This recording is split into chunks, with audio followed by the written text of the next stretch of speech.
चव, पोषण आणि पोटभर समाधान सगळं एका सत्तू पराठ्यात आपल्याला मिळतं. आतमध्ये सत्तूचं सारण काटोकाट भरलं गेलं आहे. सत्तूमध्ये प्रोटीन भरपूर प्रमाणात असल्यामुळे शरीराला ऊर्जा मिळते. सकाळच्या नाश्त्यासाठी असा पौष्टिक पराठा नक्की करून पहा. त्यासाठी चणे घेतले आहेत. त्यावरची साल काढून स्वच्छ निवडून घेतले आहेत. मिक्सरमध्ये बारीक वाटून घेऊया.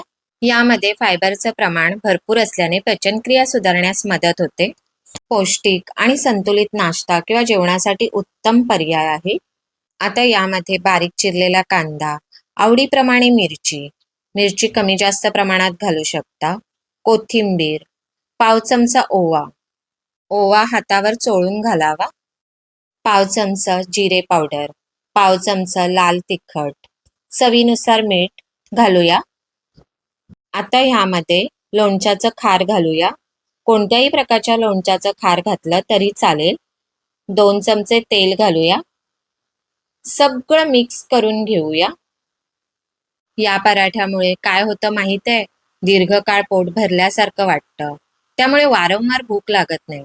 दिवसभर उत्साह आणि ताकद टिकून ठेवण्यास मदत होते. सारणाची अशी मूठ तयार झाली पाहिजे. सारण तयार आहे. इथे मी गव्हाचं पीठ वापरलं आहे. आपण जे चपातीसाठी घेतो तेच पीठ घेतलं आहे. पीठ फक्त मऊ मळलेलं असावं. छान पारी करावी याप्रमाणे. सत्तूचं सारण भरूया. हलक्या हाताने सारण दाबून पारी बंद करून घेऊया. चव आणि आरोग्य यांचा सुंदर मिलाप. लहानपासून मोठ्यांपर्यंत सर्वांना आवडणारा असा हा पराठा आहे. हलक्या हाताने हा पराठा आपण लाटून घेऊया. खमंग भाजलेला हा पराठा प्रत्येक घासागणिक अप्रतिम चव देतो.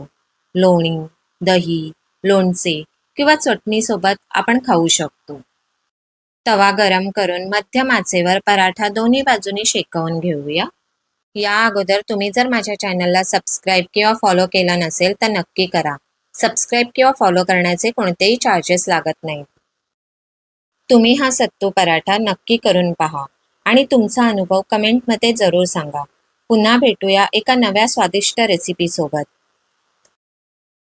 धन्यवाद.